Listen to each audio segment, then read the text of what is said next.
Wife cheated on me with her ex. I humiliated her in front of her family and served her divorce papers. I never expected that I would witness something like this in my own life, which I was used to hearing from different people or maybe on social media. But going through something like that in reality can shatter your world.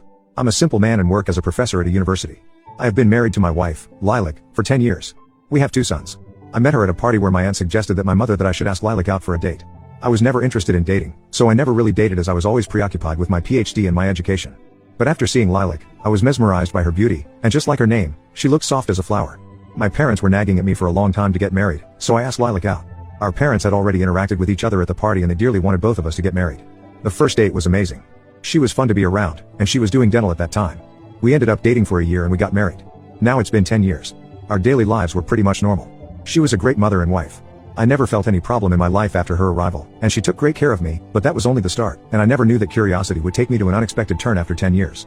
Knowing about her past would have helped me detangle the knots that I never really tried to know. Things were going smoothly, and never in 10 years of marriage had I doubted her until 1 month ago, and on a random day, things turned very rough for both of us. Maybe it was me who was creating assumptions in my head, or maybe she was hiding something because I never had any sort of negative view of her before. It was one evening when she came back from her clinic at a very unusual time. I tried calling her, but she didn't respond to my calls. At first, I thought maybe she had a lot of patients today, so I called the receptionist at her clinic. She told me that Lilac didn't come to the clinic that day, which made me curious and tense.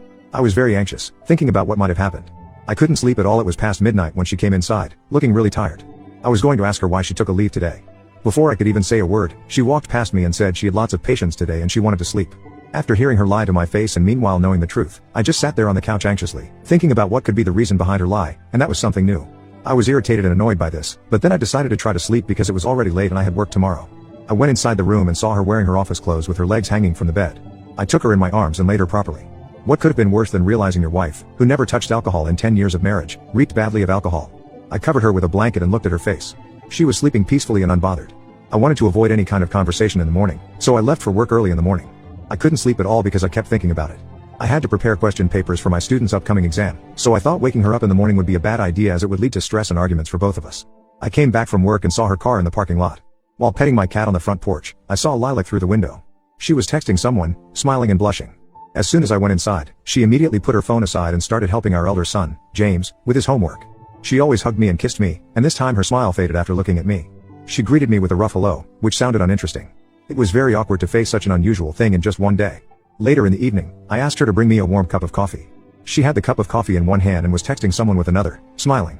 I looked over at her once and then looked away.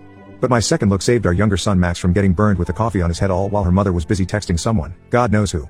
I shouted at Lilac for the first time in our 10 years of marriage for her